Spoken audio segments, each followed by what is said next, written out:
What if I told you that yoga goes far beyond the physical body, and it's likely that you're already practicing yoga in your daily life as we speak? Yoga is not about postures. The psychophysiological effects of yoga practices. Hi, hello, welcome back. My name is Pessy. I'm a certified personal trainer, nutrition coach, and yoga instructor. Today we're going to talk about understanding what yoga is according to ancient Indian philosophy. Let's uncover the ancient philosophy of yoga and its purpose beyond the mat. Yoga is something that has been practiced for thousands of years, but its roots get lost in translation. Today we're going to be exploring its true purpose beyond the asanas or physical postures, and delve into the philosophy of transformation, self-discovery, and connection. I recently spent a month in Rishikesh, India learning the ancient yogic philosophy while completing my 200-hour yoga teacher training. A lot of what I'll be covering today are things that I have learned during my time doing my yoga teacher training and beyond that. Did you know that keeping your space clean, practicing kindness, and self-study are all considered practicing yoga? So let's break down what yoga is really about so we can get a better understanding of this. I'm really excited. This is something I've been looking forward to and planning for a while, so let's dive in. I will be leaving all the timestamps in the description if you are wanting to jump to a certain part, a certain chapter, a certain section.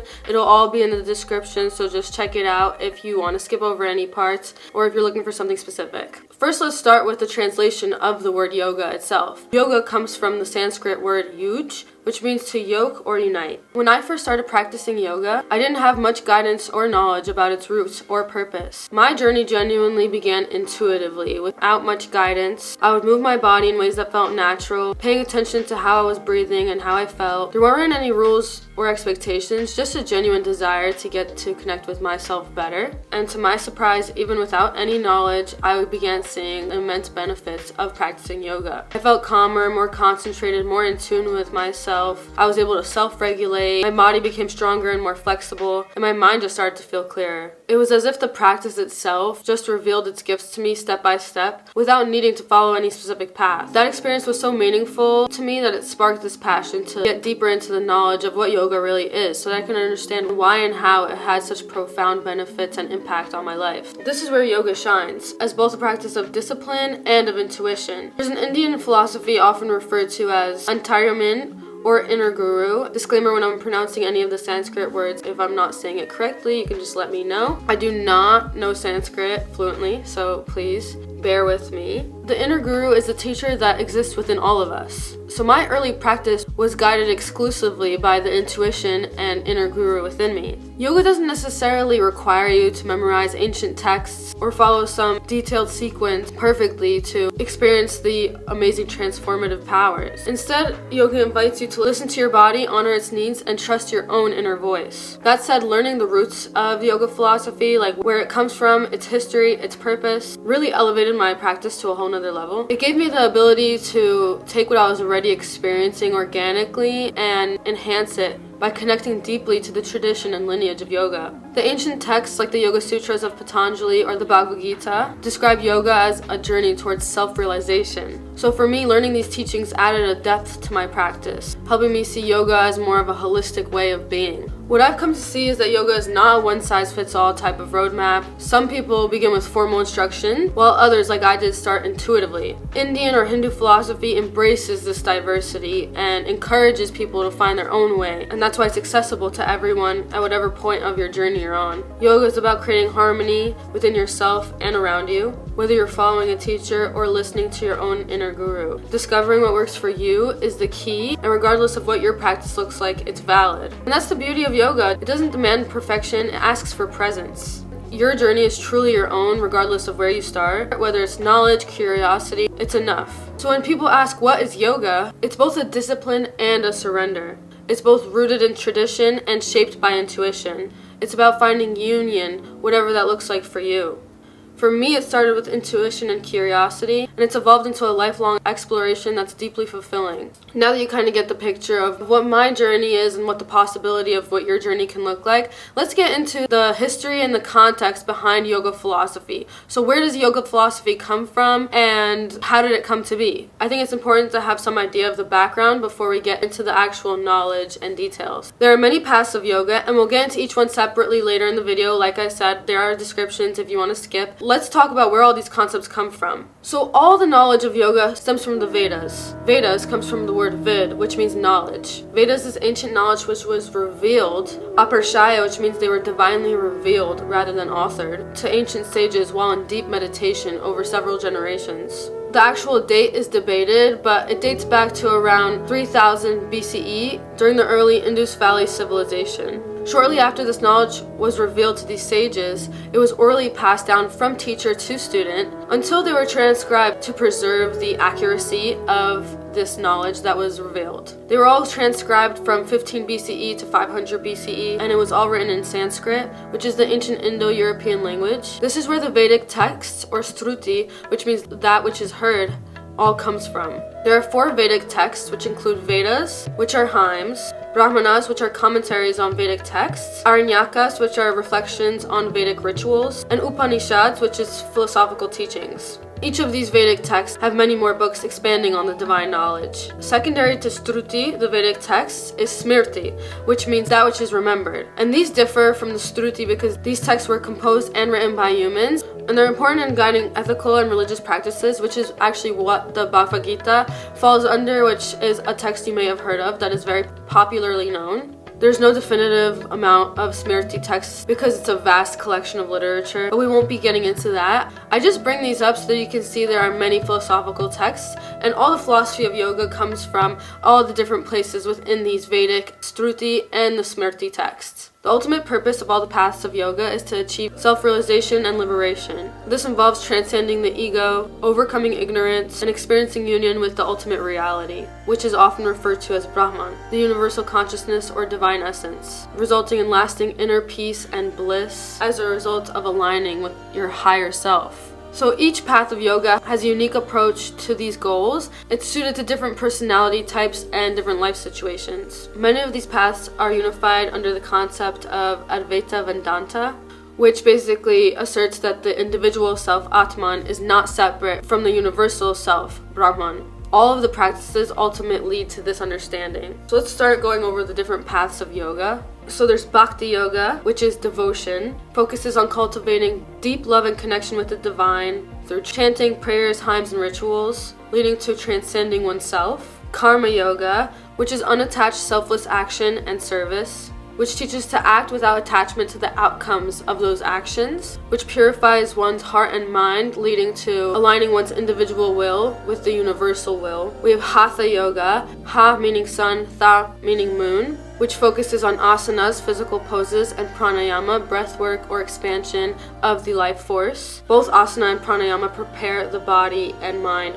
for deeper spiritual exploration and meditation, ultimately leading to liberation. Jhana Yoga, which means right knowledge, which is the path of wisdom and knowledge in the pursuit of truth. This happens through deep contemplation, questioning, self-study, leading to self-realization. This uses intellectual inquiry to discern self from illusion and realize the ultimate truth of unity with Brahman. And then there's Raja Yoga, which is the king of yoga or the royal path, because it's a complete path to spiritual development encompassing all self-discipline.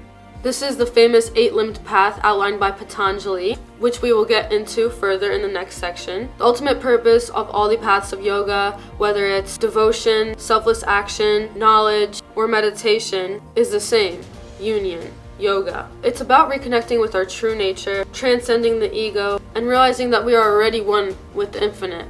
Each of these paths is like a river, flowing towards the same ocean of liberation, peace, and self-realization. No matter the approach, yoga guides us to live with purpose, curiosity, and an inner bliss. Now let's dive deeper into the 8 limbs of yoga, which is the Raja Yoga. Raja Yoga is its own school of philosophy, or darshan.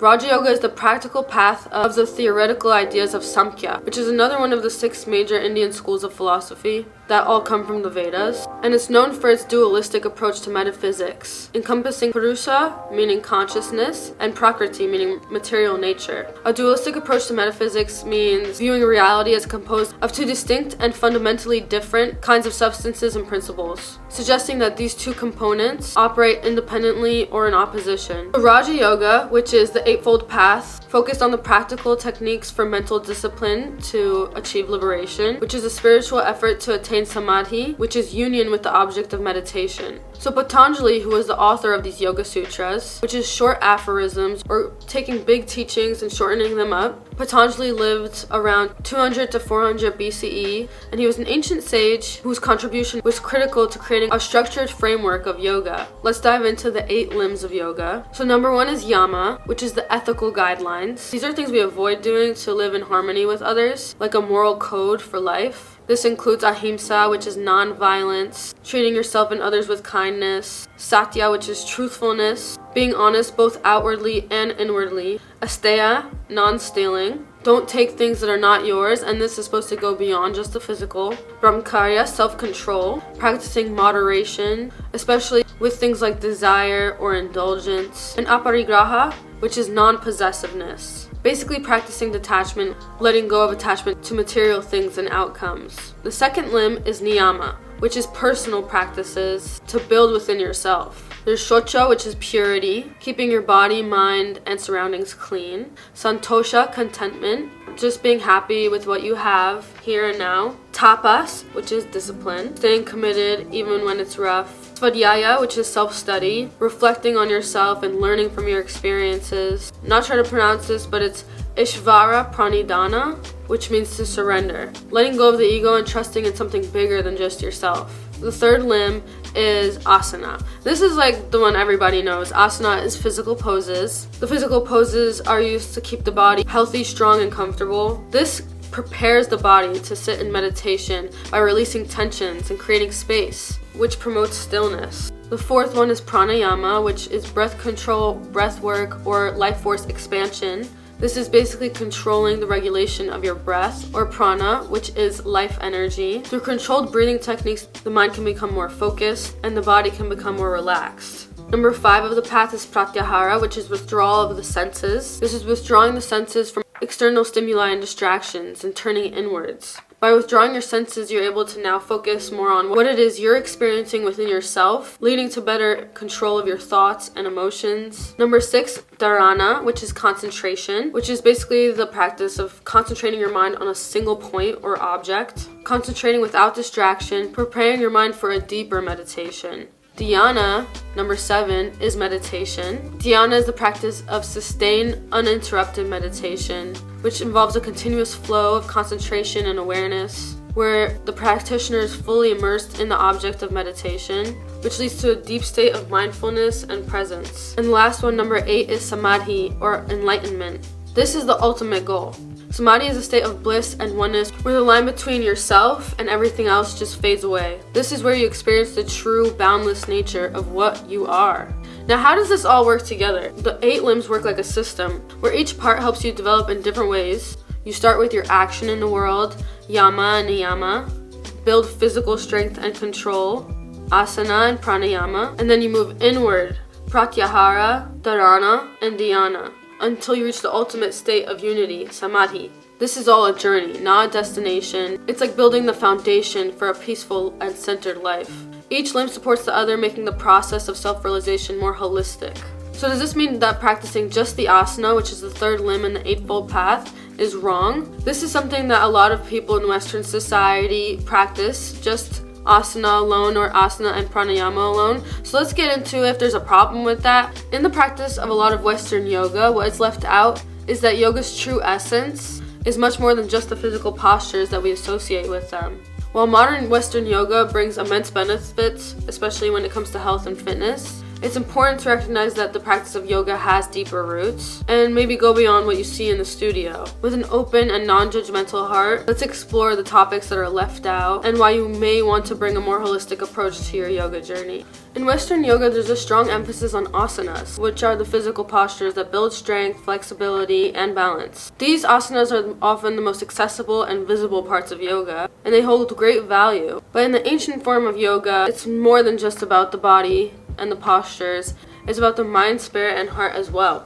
In traditional yoga teachings, concentration and meditation and those taught in the Patanjali Eightfold Path are just as important as the asanas and physical practices. These practices extend far beyond what the physical practice can experience, helping calm the mind, cultivate self-awareness, and connect with our deepest selves. As yoga has become a multi-billion-dollar industry in the Western society, its spiritual teachings may sometimes take a backseat, with the focus shifting towards trends, aesthetics, or external outcomes, like mastering some type of pose. That being said, it's very important to honor the physical asanas because it is still incredibly beneficial and a crucial part to the yogic philosophy. Asanas often serve as a gateway or doorway for many to open up their realms to deeper spiritual dimensions of the practice that they're already participating in. Returning to the essence of yoga doesn't mean abandoning what works in the West. On the contrary, it means appreciating the practice that already is established and at the same time recognizing yoga's potential and embracing the practices that nurture every part of ourselves. The argument and conflict between yoga and a personal faith or religion that somebody follows is something that can definitely come up for people that are not specifically Hindu or don't practice any specific Indian religions or philosophies. There are certain concerns that come up within people's faith when it comes to adopting elements of other traditions and religions. Coming from an Orthodox Jewish background, I first-handedly have experienced this conflict, especially people in my own family viewing yoga as something that's considered idol worship or unsafe spiritually. The truth is that yoga is not inherently religious. The 8 limbs offer a broad philosophical, ethical, and practical framework that can complement rather than conflict with already established belief systems. For example, the yamas and niyamas. Principles like kindness, honesty, non-violence, these are principles that align with many religions, including Judaism and Christianity, which means the people that follow these principles are inherently doing yoga. This shows that practicing yoga doesn't have to mean adopting a new faith. It can simply deepen and make space for the values that you already hold. Yoga's beauty lies in its flexibility. As practitioners, we have the freedom to curate a practice that really aligns with our specific personal beliefs and faith systems, selecting the elements that resonate with us most. For some, that might mean focusing on the yamas, niyamas, asanas, and pranayama, while choosing not to engage with the more esoteric or spiritual limbs of yoga. This choice doesn't make somebody's practice less valid. In contrary, it can reflect the person's conscious alignment with their personal values. I deeply respect people who intentionally shape their yoga to reflect their personal beliefs and faith, even if it diverges from the traditional Ashtanga philosophy. This mindfulness can even stand in contrast of the superficial appropriations of yoga, where sometimes you can see symbols, chants, mantras, and statues being used purely for aesthetics and to have this kind of spiritual image while not truly resonating with whatever it is that practitioner is participating in. It can be easy to judge somebody who's seemingly not following the Eightfold Path and mark them off as not a good yogi while embracing the person that has whatever type of symbolism and mantras and they have their Sanskrit and everything perfect, while in reality, you don't know who is really authentically connected to whatever it is that they're practicing, because that is really at the core of what matters. There's no single right way to practice yoga. The most important thing is staying true to what feels authentic to you and approaching your practice with awareness and intention rather than following blindly. The limbs of yoga are not mutually dependent. You can practice one limb while disregarding another for your personal journey. That does not equal that you are not practicing yoga at all. Having a purely physical focus is valid. Everybody's at in their journey where they're at. The benefits to practicing the asanas themselves are plentiful and they shouldn't be overlooked. Yoga poses are designed to strengthen and stretch the body, improve flexibility, mobility, balance, enhances blood circulation, the energy flow in the body, which can reduce physical discomfort like back pain or stiffness. A purely physical practice can still lead to a better mind-body connection by increased body awareness and better posture. While focusing on the body in a practice, like being consistent with any practice, it can help clear your mind, reduce stress. One study saw a huge drop in C-reactive proteins in their blood, which, when you're overly stressed, can kick into overdrive. The concentration it takes to hold certain poses can improve focus, reduce anxiety, and calm the mind. So even a physical practice is not purely physical because it still has so many benefits on your mind and on your personal connection with your inner self. You can use a purely physical practice to build discipline, patience, and resilience. So it's a great tool for self-growth, and it can really have a great impact on your mental and emotional state. And you never know, over time, a purely physical practice can deepen into something greater. As you become more in tune with your body, you may naturally develop this inclination and interest in delving deeper. An example of a person who may use yoga just for the physical is an athlete that's trying to enhance their flexibility, reduce joint pain, reducing injuries, and helping with recovery. It's well known through lots of research that the stresses on the mind, the stresses that we experience mentally and emotionally, translate physically. So if we're working on our body to de-stress our body, that will help us mentally and emotionally as well. The most important thing in terms of yoga on a physical level is to establish connections in the body. And the connections come through the channels in our body, which in yoga they call nadis. And what moves through these channels is energy and information, which in yoga they call prana and chitta.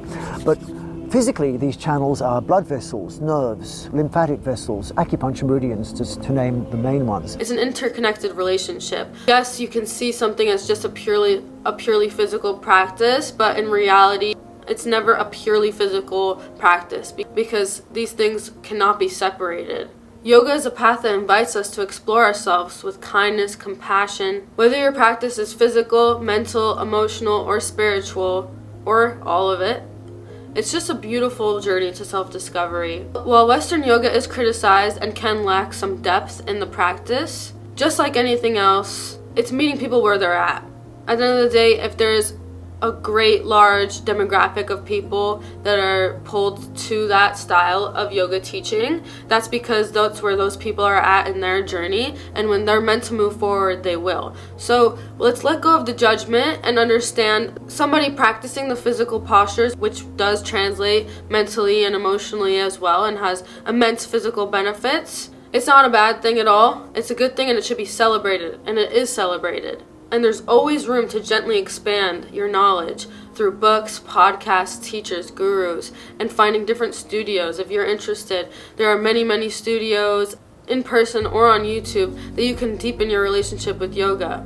And it's not about judgment or critique, but understanding and expanding of what yoga can be and how it can have an impact on us living a more balanced, peaceful, still, and blissful life. Let's talk about how you can be integrating yoga into your modern day life. Because at the end of the day, yoga in its entirety is a lifestyle, not just something that stays on the mat. We can bring in mindfulness into our everyday life by just dropping into our awareness and being present during simple activities like eating, walking, or working. Creating some type of morning routine or night routine and showing up for yourself and being present in the moment are all things that the yamas and niyamas encourage. You can dedicate 5 to 10 minutes daily to breath work or meditation, where you can just sit on your mat or you can lay down on your bed. It doesn't have to be or look a certain way. Just taking the time to really either just drop into your awareness, do a body scan. You can chant Om, you can just focus on your breath, you can just focus on good thoughts, you can focus on no thoughts. There's many, many, many ways you can do breath work and meditation, which I will be sharing more about in the future because this is something I'm very interested and passionate about. This ties into pranayama and dhyana, breath work and meditation, which creates clarity and peace and focus of the mind. Ethically living and being compassionate, being kind throughout your actions and words towards yourself and towards others, exhibiting non-violence and truthfulness in your relationships and with yourself. This guides us to live with integrity and compassion and creates more of a gentle, truthful, and honest space to be existing in. Self-studying and reflection. This you can do by journaling and reflecting on your day, reflecting on your thoughts, your mood, inner dialogue you may be having, inner questioning, really trying to understand yourself, how your mind works, and self-studying by researching, by reading books, listening to certain people you trust, and just learning from life, learning from your everyday situations and being present in your experience. This is helping to increase your self-awareness and alignment with your values, ensuring that you're aligning with your values and living authentically. Yoga is about balance in your entire life, not just on the mat. So this means all throughout your day, whether it's work, whether it's not work, family, whether it's yourself, you just really want to try and bring this unity and this harmony into your day-to-day life, really being in this state of equanimity. Even though the broad teachings of the philosophy of yoga may seem intimidating or instructional or like some type of religion, I encourage you to see the vast possibilities of what practicing yoga in a way that feels true to you can really do to enhance your quality of life, ensuring you're embodying authenticity and leading with clear intentions. Yoga is an ongoing process. Start small, and with consistency and dedication, you will transform your life both on and off the mat. If you're ready to take your yoga practice to the next level and receive personalized guidance, just reach out to me through email and I can schedule a consultation and we can figure out how we can best work together, or just stay updated with my content. I definitely will be updating with education and an understanding of different parts of these 8 limbs, whether it's yoga flows, breath work, or meditation, helping you live a more compassionate, authentic life. So yoga is not prescriptive, yoga is not exclusive. Its vastness and diversity allows for each individual to find their unique way to unity. The beauty of yoga lies in the ability to meet people where they're at, adapting to personal needs, beliefs, and lifestyles, so that you can come as you are and see the benefits that are meant for you to see. Feel free to leave a comment or send me a DM with any questions. I'm here to help and I will get back to you as soon as I can. I invite you to take a deep breath with me and bring some awareness to how you're feeling right now as we close out this chat. So we're going to inhale for 4 breaths and exhale for 8.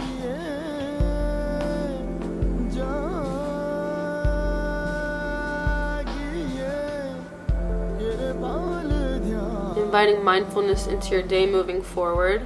You have the power to create any and all change that you desire. You are endlessly capable and a limitless being. Always remember to take deep breaths and live mindfully. Peace, love, light,